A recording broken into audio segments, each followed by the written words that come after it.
अस्सलामुअलैकुम। आज की वीडियो में हम इंटीग्रेशन बाय सब्स्टिट्यूशन को डिस्कस करेंगे। तो अगर हम डिफरेंशिएशन में रिकॉल करें, हमने एक चेन रूल स्टडी किया था। चेन रूल में हमारे पास कॉम्पोजिट फंक्शंस आते थे। फॉर एग्ज़ाम्पल हमारा y इक्वल था अगर x² + 1 whole cube.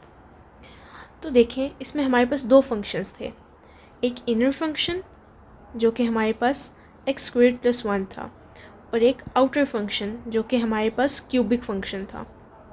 For example इस पूरी चीज़ को अगर आप x कह लें, चलें x तो यूज़ हुआ है, आप इसे z कह लें, तो ये z का हमारे पास क्यूब था।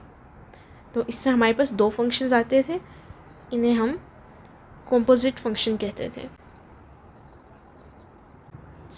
तो ऐसे कॉम्पोजिट फंक्शंस की हम डिफरेंशिएशन करने के लिए चेन रूल को यूज़ करते थे। इसमें हम अपने इनर फंक्शन और अपने आउटर फंक्शन की अलग से डिफरेंशिएशन करते थे। अब हमें इंटीग्रेशन में भी कुछ सिमिलर चीज़ें देखने को मिलेंगी। For example if we see something like 2x × x² + 1 whole cubed dx। तो अगर आप देखें, इसमें आपको कुछ चेन रूल से सिमिलर चीज़ें दिखेंगी। फॉर एग्ज़ाम्पल अगर आप इनर फंक्शन को देखें, तो इसके इनर फंक्शन की हमारे पास डिफरेंशिएशन क्या होगी, 2x, और वही 2x इसके साथ हमारे पास मल्टीप्लाई हो रहा है। So it's basically like our integration by substitution is like हमने अनडू करना है चेन रूल को। तो इसको अनडू करने के लिए पहले एक दफ़ा हम इसे रिफ़्रेश कर लेते हैं अपनी मेमोरी में। हमारे पास डिफरेंशिएशन में चेन रूल था क्या एग्जैक्टली, कि हम डिफरेंशिएट कर रहे हैं एक कॉम्पोजिट फंक्शन को, मतलब कि f(g)(x). तो इसकी इसकी डिफरेंशिएशन हमारे पास अकॉर्डिंग टू चेन रूल होती थी कि हम डिफरेंशिएट करते थे अपने आउटर फंक्शन को, देन हम मल्टीप्लाई कर देते थे डिफरेंशिएशन इनर फंक्शन की। अब अगर हम इसे अपने इंटीग्रेशन में देखें, तो देखें हमारे पास है f(g)(x) की डिफरेंशिएशन। बिकॉज इंटीग्रेशन में हम डिफरेंशिएशन का रिवर्स करते हैं, इसलिए हमने फर्स्ट डेरिवेटिव लिया है f(g)(x) का। It multiplied by the derivative of g(x) dx, it will be equal to f(g)(x) plus constant of integration. तो अब इधर अगर आप नोट करें कि देखें, ये हमारे पास बिल्कुल रिवर्स है हमारी डिफरेंशिएशन का। देखें, ये एक्सप्रेशन जब हमारे पास इंटीग्रेशन में आया, these two are the same.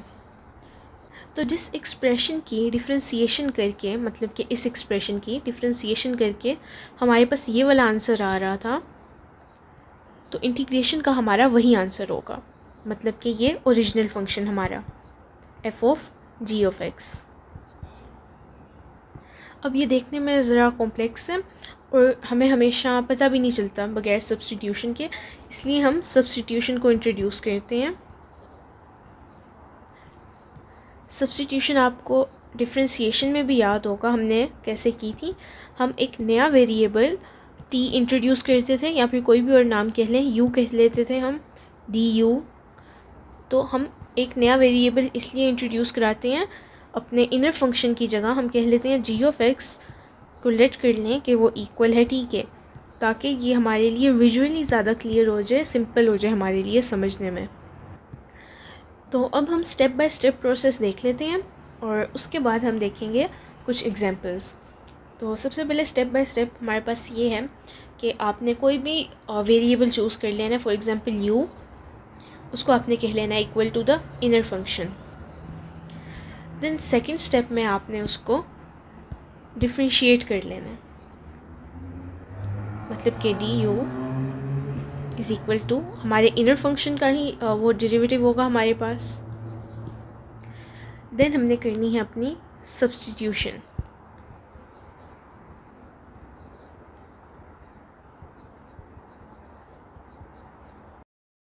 हमने सब्स्टिट्यूट किसको करना है, देखिए हमने यहाँ पर जी ऑफ एक्स को इक्वल किया था यू के, तो जहाँ पर भी हमारे पास जी ऑफ एक्स होगा हमने सब्स्टिट्यूट कर देना उसकी जगह यू, और जहाँ पर भी हमारे पास हमारा डी एक्स होगा, मतलब जहाँ हम डिफ्रेंशिएट कर रहे हैं उसकी जगह हमने डी यू को, मतलब कि x की जगह हमने u सब्स्टिट्यूट किया है, इसमें भी हमने x की जगह g ऑफ x की जगह u सब्स्टिट्यूट किया है, तो ये सब्स्टिट्यूशन हमने अप्लाई कर देनी है।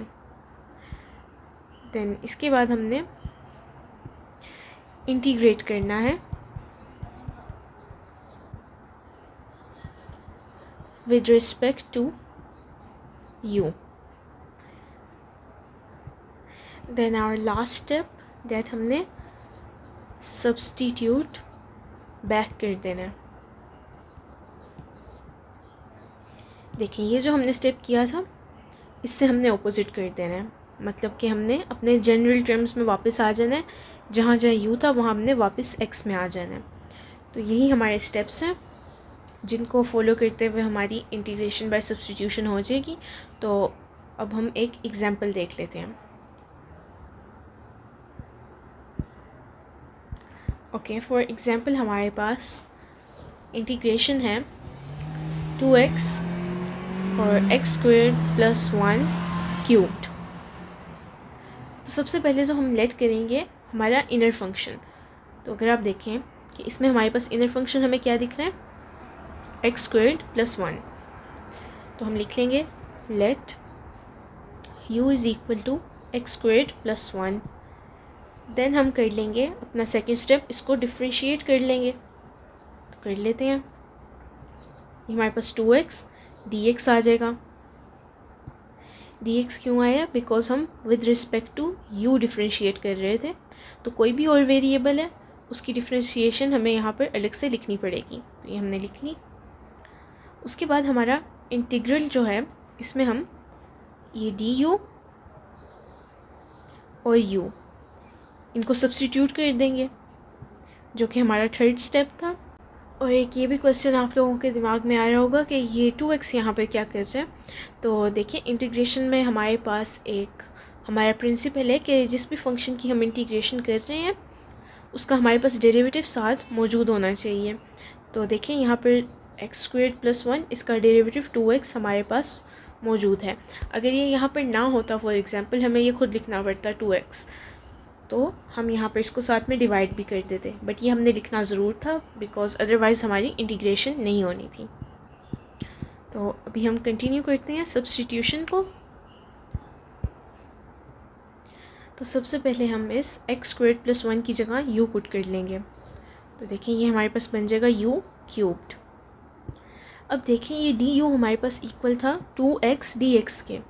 तो अगर आप इस एक्सप्रेशन में देखें 2x भी हमारे पास है और dx भी है, तो इन दोनों की जगह हम du लिख सकते हैं, एब्सोल्युटली लिख सकते हैं। तो हम यहाँ पर du लिख लेंगे। अब हम विद रिस्पेक्ट टू u इसकी इंटीग्रेशन कर लेंगे। तो अब यहाँ पर सिंपली हमारे पास पावर रूल लग जाएगा, मतलब कि u की पावर एक इंक्रीज़ हो जाएगी divided by that increased power plus constant of integration. अब हमारा लास्ट स्टेप बचा कि हमने सब्स्टिट्यूट बैक कर देना है। जो u की हमने वैल्यू एज्यूम की थी हमारे पास x² + 1, तो ये हमारे पास x² + 1 whole power 4 divide by 4 plus c। तो ये हमारा आंसर है। तो अब देखें ये एक्सप्रेशन जो हमें इतना मुश्किल लग रहा था सब्स्टिट्यूशन से, कितनी आसानी से हमारे पास इसका सल्यूशन आ गया है। तो एक और एग्जांपल हम देख लेते हैं इसी तरह। अब हम ट्रिग्नोमेट्रिक एग्जांपल एक देख लेते हैं फंक्शन की। ट्रिग्नोमेट्रिक फंक्शन हमारे पास है cos 3x dx। अब यहाँ पर देखिए हमारे पास एक इनर फंक्शन है 3x और एक हमारे पास आउटर फंक्शन है cos। तो अब हम इनर फंक्शन को लेट कर लेते हैं, लेट 3x = u। अब हम अपने सेकेंड स्टेप में with respect to u differentiate कर लेंगे। तो देखें du = 3dx, बिकॉज x की डिफ्रेंशिएशन हमारे पास 1 हो जाएगी। तो अब देखें यहाँ से हम dx की वैल्यू निकाल लेते हैं, बिकॉज हमने इस dx की जगह सब्स्टिट्यूट जो करना है। तो हमारे पास आ जाएगा du divided by 3 is equal to dx। अब हम सब्स्टिट्यूट कर सकते हैं, 3x की जगह हम u लिख लेंगे और dx की जगह हम du बाई 3 लिख लेंगे। तो कर लेते हैं, जबकि हमारे पास आ जाएगा cos u और dx की जगह आ जाएगा du। और ये जो हमारे पास 3 है ये एक कांस्टेंट मल्टीपल है, तो इसे हम बाहर भी लिख सकते हैं। तो अब इसे हम सॉल्व कर लेते हैं। cos की इंटीग्रेशन सिंपली हमारे पास होती है साइन, तो हमारे पास आ जाएगा sine u plus constant of integration. अब हम इसे सिंपली सब्स्टिट्यूट बैक कर लेते हैं, 1/3 साइन और u हमारे पास क्या था 3x, तो 1/3 साइन 3x प्लस c। इन्हें आपने कैंसिल आउट नहीं कर देना बिकॉज ये एंगल है हमारे पास और ये कांस्टेंट मल्टीपल है, तो एंगल कैंसिल आउट नहीं होता। अनलेस अगर हमारे पास एंगल में ही नीचे 3 आ जाता देन वो कैंसिल आउट हो सकते थे, बट ऐसे नहीं होंगे। ओके, नेक्स्ट हम एक एक्सपोनेंशियल फंक्शन देख लेते हैं। फॉर एग्जांपल हमारे पास है e⁻²x dx। तो इसमें देखिए एक एक्सपोनेंशियल फंक्शन है और दूसरा हमारे पास ये 2x फंक्शन है। तो सबसे पहले हम लेट कर लेते हैं u is equal to 2x। अब हम इसे डिफ्रेंशिएट कर लेते हैं विद रिस्पेक्ट टू u, तो du is equal to 2x dx। अब देखें हमने सब्स्टिट्यूट करना है dx की जगह, तो dx को सेपरेट कर लेते हैं, dx is equal to du by 2x। अब हम इन्हें सब्स्टिट्यूट कर लेते हैं इस फंक्शन में, मतलब कि e⁻u और dx की जगह हमारे पास क्या आ जाएगा du डिवाइडेड बाई 2x। तो 2x डिवाइड बाई 2x को हम बाहर लिख लेते हैं because this is a constant multiple. अब हम इसकी इंटीग्रेशन कर लेते हैं सिंपली 1/2x और साथ में e⁻u। आपको पता है हमारे एक्सपोनेंशियल फंक्शन की इंटीग्रेशन भी वही होती है, डिफ्रेंसिएशन भी वही होती है, तो ये हमारे पास सिंपली आ जाएगा eu plus constant of integration. अब हमारा लास्ट स्टेप हम सब्स्टिट्यूट बैक कर लेते हैं, u की जगह हमारे पास क्या आ जाएगा 2x, तो यहाँ पर e⁻2x प्लस c। तो ये हमारे पास आंसर है। अब जो एक बहुत कॉमन मिस्टेक हमारे पास होती है स्टूडेंट्स की, वो यही है कि बच्चे सब्स्टिट्यूट बैक नहीं करते, उन्होंने बस क्वेश्चन यहाँ तक कर लिया, वो यू के टर्म्स में ही छोड़ देते हैं। तो आपने ये नहीं करना, आपने लाजमी सब्स्टिट्यूट बैक करना है कि जिन वेरिएबल्स में उन्होंने आपको क्वेश्चन दिया था, फॉर एग्जांपल एक्स के वेरिएबल्स में दिया था, आपने यू में सब्स्टिट्यूट किया, तो आपने आंसर भी वापस एक्स में ही देना है, आपने यू में आंसर नहीं देना अपना लास्ट आंसर। यू में हम सब्स्टिट्यूट सिर्फ इसलिए कर रहे हैं क्योंकि हमारी इंटीग्रेशन ईजी हो जाती है।